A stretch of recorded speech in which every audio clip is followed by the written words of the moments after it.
Hello friends. आज हम लोग उत्तर प्रदेश लोक सेवा आयोग का पेपर सॉल्व करने जा रहे हैं। ये उत्तर प्रदेश लोक सेवा आयोग का असिस्टेंट प्रोफेसर का पेपर है। जीडीसी गवर्नमेंट डिग्री कॉलेज के लिए पेपर कराया गया था। 15 मार्च 2022 को ये परीक्षा हुई थी और इस पेपर में टोटल जो है 90 क्वेश्चन सब्जेक्ट के आपके पूछे गए थे और 30 क्वेश्चन जीएस के थे। यहाँ पे हम लोग सिर्फ इकोनॉमिक्स के पेपर सॉल्व कर रहे हैं और इकोनॉमिक्स का ही यहाँ पे क्वेश्चन देखेंगे। 90 क्वेश्चन इस पेपर में है, लेकिन हम इसको 2 पार्ट में या 3 पार्ट में हम सॉल्व करने का प्रयास करेंगे। तो आइए हम एक एक क्वेश्चन का उत्तर जानने का प्रयास करते हैं। तो यहाँ पे देखिए, पहला क्वेश्चन दिया हुआ है, भारत सरकार द्वारा जारी किया जाने वाला ट्रेजरी बिल, ये इसको टी बिल के नाम से भी जानते हैं। ट्रेजरी बिल की मियाद से संबंधित कौन सा विकल्प सही नहीं है। यहाँ पे देखिए ऑप्शन में दिया हुआ है कौन सा विकल्प सही नहीं है, तो आपको बताना है कौन सा सही नहीं है। तो एक इम्पॉर्टेंट क्वेश्चन है। देखिए ट्रेजरी बिल जो है ये मुद्रा बाजार का उपकरण होता है और अभी वर्तमान में 91 दिन है, 182 डे है और 364 दिन का ट्रेजरी बिल जारी किया जाता है भारत सरकार द्वारा। भारत सरकार की ओर से रिजर्व बैंक ऑफ इंडिया द्वारा अल्पकालीन ऋण की आपूर्ति के लिए जारी किए जाते हैं। लेकिन ये आपका जो ऑप्शन नंबर डी है 728 दिन, ये इसमें विकल्प सही नहीं है, तो आपका ये राइट आंसर हो जाता है। नेक्स्ट क्वेश्चन देखते हैं। पूर्ण प्रतियोगिता के संदर्भ में सीमांत आय उत्पादकता एमआरपी और सीमांत उत्पाद के मूल्य बीएमपी के बीच निम्न में कौन सा संबंध सही है। तो यहाँ पे आपका ऑप्शन नंबर डी एमआरपी और बीएमपी ये आपका करेक्ट हो जाता है। नेक्स्ट क्वेश्चन देखते हैं। 33 नंबर क्वेश्चन, सैमुअल्सन के सार्वजनिक व्यय के शुद्ध सिद्धांत का संबंध है। आपको बताना है कि सैमुअल्सन का सार्वजनिक व्यय का शुद्ध सिद्धांत का संबंध किससे है। तो यहाँ पे आपका ये ऑप्शन नंबर जो डी दिया हुआ है, सार्वजनिक और निजी वस्तुओं के बीच संसाधनों के आवंटन से, सार्वजनिक और निजी वस्तुओं के बीच संसाधन के आवंटनों से, ये आपका इसमें राइट आंसर हो जाता है। और नेक्स्ट क्वेश्चन देखते हैं। 34 नंबर क्वेश्चन, अंतर्राष्ट्रीय व्यापार के विभिन्न सिद्धांतों से संबंधित सूची 1 को सूची 2 से मिलान करें और सूचियों को नीचे दिए गए कोट में सही उत्तर चुनें। एक इम्पॉर्टेंट क्वेश्चन है, पीजीटी में इस तरह के क्वेश्चन पूछे भी जाते हैं। तो यहाँ पे पहला ऑप्शन दिया हुआ है हेक्सर ओहलिन, ये किससे संबंधित है। एडम स्मिथ, जेएस मिल और हैब्रल। यहाँ पे देखिए हेक्सर ओहलिन साधन प्रयुक्तता संबंधित है, तो ए का यहाँ पे 3 हो जाता है। एडम स्मिथ निरपेक्ष लागत लाभ सिद्धांत से संबंधित हैं और जेएस मिल आपका प्रतिपूरक मांग से हैं और हैब्रल आपका अवसर लागत से हैं। तो इसमें इस हिसाब से अगर आप कोड का चयन करते हैं तो ऑप्शन नंबर डी 3, 4, 2 और 1 यहाँ पे करेक्ट हो जाता है। और नेक्स्ट क्वेश्चन देखते हैं। 35 नंबर क्वेश्चन, नीचे 2 कथन दिए गए हैं और जिनमें एक को अभिकथन ए तथा दूसरे को कारण आर कहा गया है। यहाँ पे अभिकथन ए लिखा हुआ है कि विषमता प्रतिक्रमण का माप करती है और कारण आर दिया हुआ है पृथ्वी शीर्षक आवृत्ति वक्र के ऊपरी भाग के चपटेपन का माप करता है। तो नीचे दिए गए कोट में सही उत्तर आपको बताना है। ऑप्शन ए है कि ए तथा आर दोनों सत्य है तथा आर ए की सही व्याख्या करता है। ऑप्शन बी दिया हुआ है ए तथा आर दोनों सत्य है तथा आर ए की सही व्याख्या नहीं करता। ऑप्शन सी दिया है ए सत्य है किंतु आर गलत है। ऑप्शन डी ए गलत है किंतु आर सत्य है। तो यहाँ पे देखा जाए तो ए गलत है। ए ऑप्शन में अगर आपका देखा जाए तो जो आपका पहला ऑप्शन यहाँ पे देखिए दिया हुआ है कि अभिकथन दिया हुआ है विषमता प्रतिक्रमण का माप करती है, तो विषमता प्रतिक्रमण का माप नहीं करती है, तो ये आपका पहला गलत हो जाता है। ये गलत है। आर यहाँ पे दिया हुआ है पृथ्वी शीर्षक आवृत्ति वक्र के ऊपरी भाग के चपटेपन का माप करती है।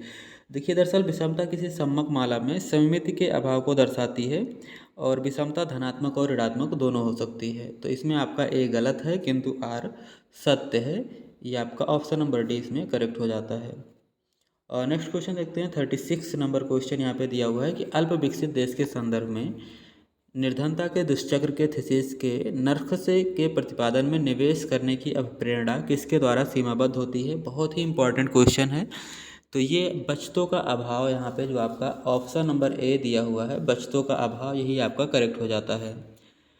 और ये इनका एक कथन है कि एक देश इसलिए गरीब है क्योंकि वह गरीब है और गरीबी के दुष्चक्र मांग व पूर्ति दोनों ओर से उत्पन्न होते हैं, जिसमें कम उत्पादकता, कम आय, कम बचत, कम निवेश पूंजी या क्षमता, इस तरह का एक इनका एक चक्र चलता है नरकसे का। तो ये आपका इसमें बचतों का अभाव करेक्ट हो जाता है। नेक्स्ट क्वेश्चन है, यहाँ पे देखिए अगला क्वेश्चन, यदि किसी वस्तु की मांग की लोच पूर्णतः लोचदार है, यदि किसी वस्तु की मांग की लोच पूर्णतः लोचदार है और उस पर कर लगाया जाता है। क्वेश्चन ध्यान से समझना है।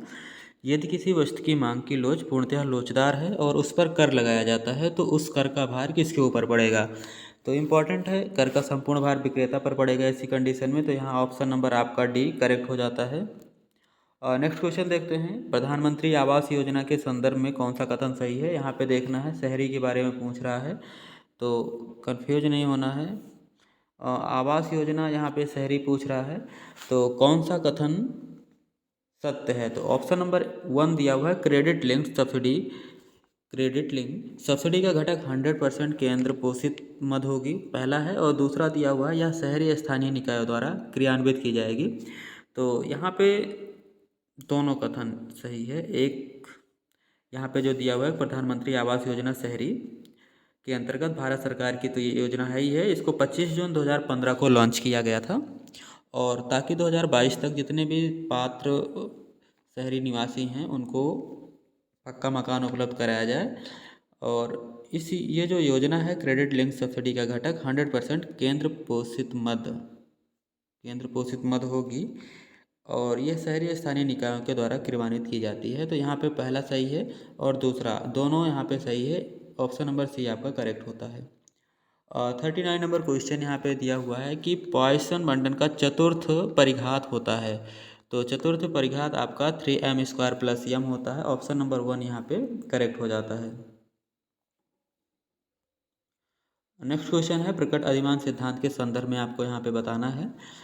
प्रकट अधिमान सिद्धांत के संदर्भ में निम्नलिखित मान्यताओं पर विचार कीजिए तथा नीचे दिए गए कोट में सही उत्तर का चयन कीजिए। इंपॉर्टेंट क्वेश्चन है। तो यहाँ पे देखिए, जो आपका ऑप्शन नंबर डी 1, 2 और 3 ये आपका तीनों सही हो जाएगा। तर्क संगतता की बात करता है, संगतता की बात करता है और संक्रमकता की बात करता है। तो यहाँ पे आपका सही हो जाता है। ये 1938 में सैमुअल्सन ने ये सिद्धांत दिया था। इम्पॉर्टेंट है और ये सशक्त क्रमबद्धता को प्रदर्शित करता है, मजबूत क्रमबद्धता को प्रदर्शित करता है, ऐसा भी कह सकते हैं। तो इसमें आपका 1, 2 और 3 ये, लेकिन गैर संतृप्ति आपका ये ऑप्शन सही नहीं है। तो 1, 2, 3 सही हो जाएगा। नेक्स्ट क्वेश्चन देखते हैं, 41 नंबर क्वेश्चन, काब डगलस उत्पादन फलन के अनुसार पैमाने के प्रतिफल होते हैं।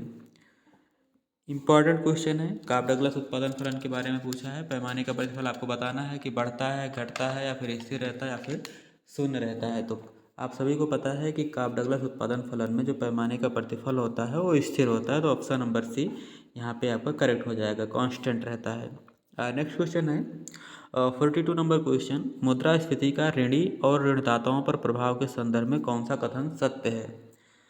तो मुद्रास्फीति में आप देखेंगे तो ऋणदाताओं को हानि होती है, इसलिए ये आपका जो पहला ऑप्शन है ये तो सत्य है।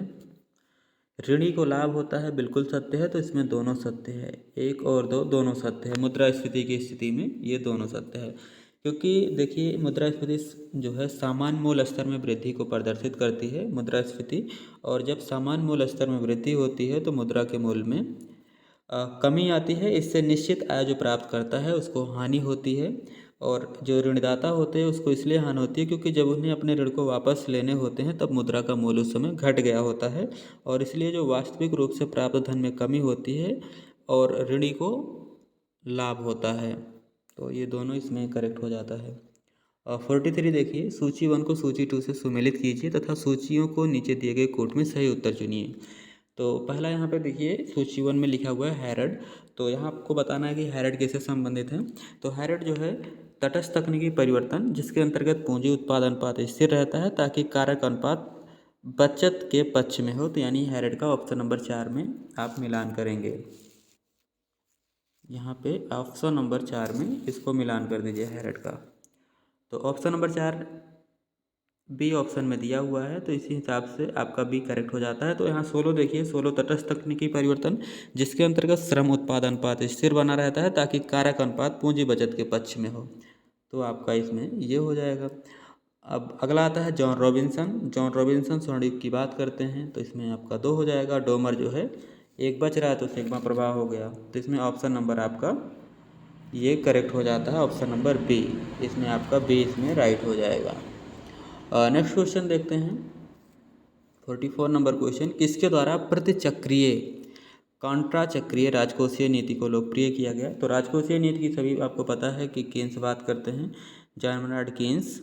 ये 44 का इसमें ऑप्शन नंबर आपका सी सही हो जाएगा। राजकोषीय नीति अर्थात अर्थव्यवस्था को सरकार के हस्तक्षेप को कीन्स ने आवश्यक माना था, और इससे पहले जो क्लासिकल अर्थशास्त्री थे वो हस्तक्षेप की बात करते थे, और कीन्स ने प्रभावी मांग को बढ़ाने के लिए अर्थव्यवस्था में तरलता जाल में मंदी से बाहर निकालने के लिए राजकोषीय नीति के प्रयोग पर अच्छे से जोर दिया था। अगला क्वेश्चन देखते हैं, 45 नंबर क्वेश्चन, निम्नलिखित में कौन सी विधि भुगतान शेष में असंतुलन को ठीक करने में प्रयुक्त नहीं किया जाता? तो यहाँ पे ये 1 मिनट, यहाँ पे आपको देखना है कि नहीं दिया हुआ है, तो इसको विशेष ध्यान देना है। तो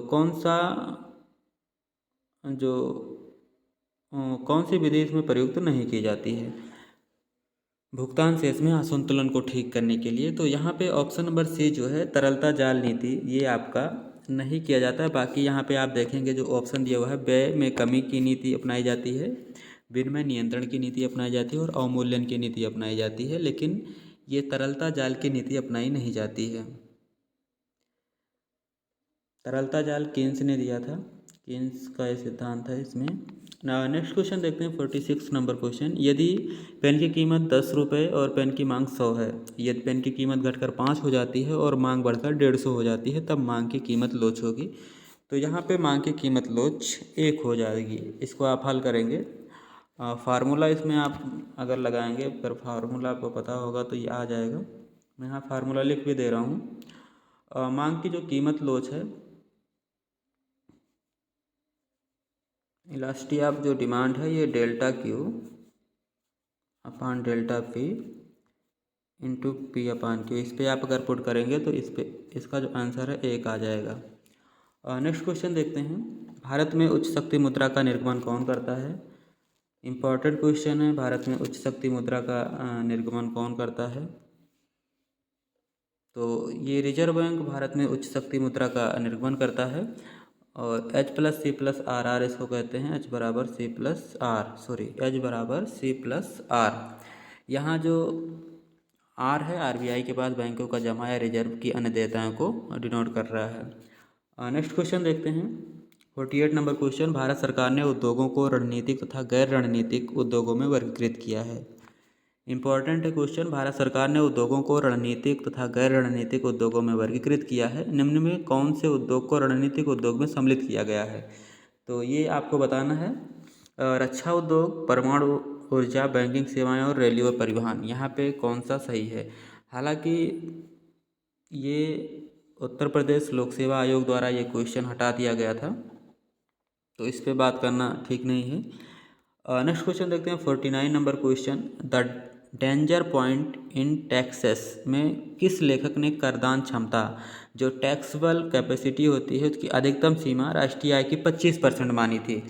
ये क्वेश्चन इंपॉर्टेंट है, आपको बताना है कि कौन से ऐसे अर्थशास्त्री थे जिन्होंने अधिकतम सीमा को निर्धारित किया था राष्ट्रीय आय की 25% टैक्स पे करने के लिए। तो कोलिन क्लर्क नाम के अर्थशास्त्री हैं ये।